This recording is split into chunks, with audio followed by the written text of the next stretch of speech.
Welcome to the life of an unemployed 32-year-old. Wow, I cannot believe that I'm saying that. I cannot believe that I'm sharing this to the whole world.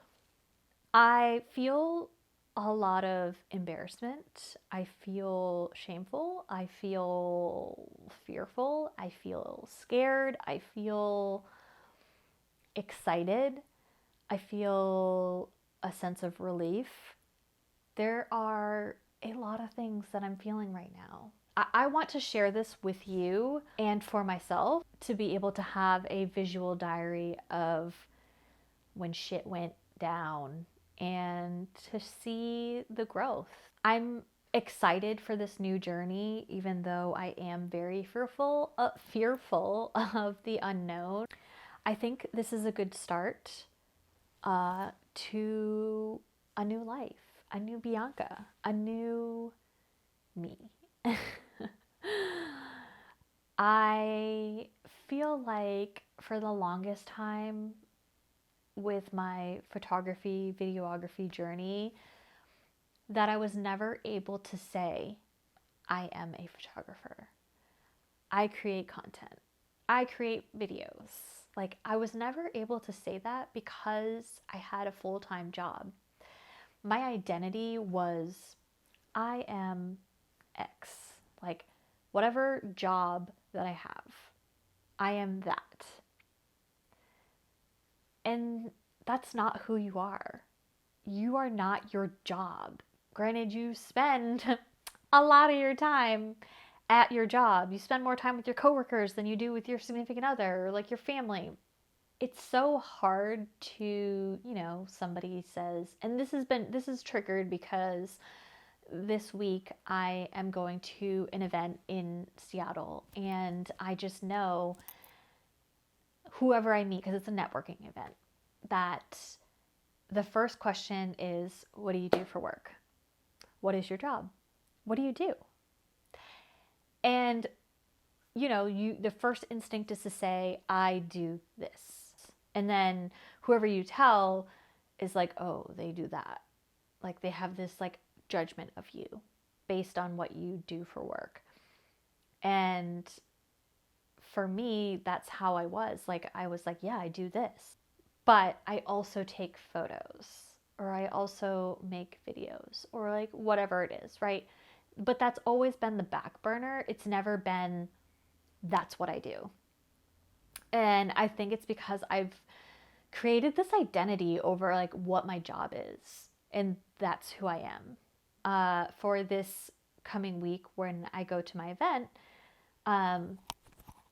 the question is going to be, what do you do? And I'm going to own it and say, I am a photographer. It's crazy because for a little bit there, like when I did lose my job, and I was like, dang, what am I going to tell these people that I meet on Friday? Like, when they ask me what I do, oh, I was let go from my job. No,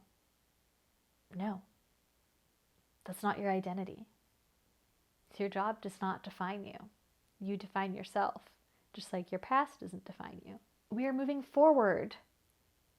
Bad thing has happened, but we are moving forward. I am excited to see what the future holds because I know that good things are going to happen to me. And I know that this is what I needed to push myself to be more confident in saying I am a photographer.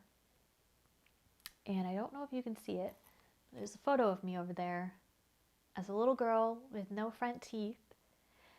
And it says, I wrote this little saying that says, do it for her. And I'm going to do it for her because that little girl was raped by her mother's boyfriend. That is a huge fucking thing for a little girl to go through. But she did it. For that little girl to still be so excited, so happy, thrilled with life, that I know this girl here, this 32-year-old girl who feels lost and incomplete because she lost her job, she can get through it too. because it is a job that can be replaced. That little girl who had bad things happen to her, she could have had her whole life flipped upside down and been negative and been toxic and didn't think of the future and didn't think of how she was going to overcome all of the emotional trauma, the physical trauma, the mental trauma, like all of that. She could have had a completely different life. But here she is. She's sitting here right now, and she knows that she can get through this bad thing that has happened to her because she's going to turn it into a positive. Hopefully, you got some inspiration from this and just come along for this weird journey that I'm about to embark.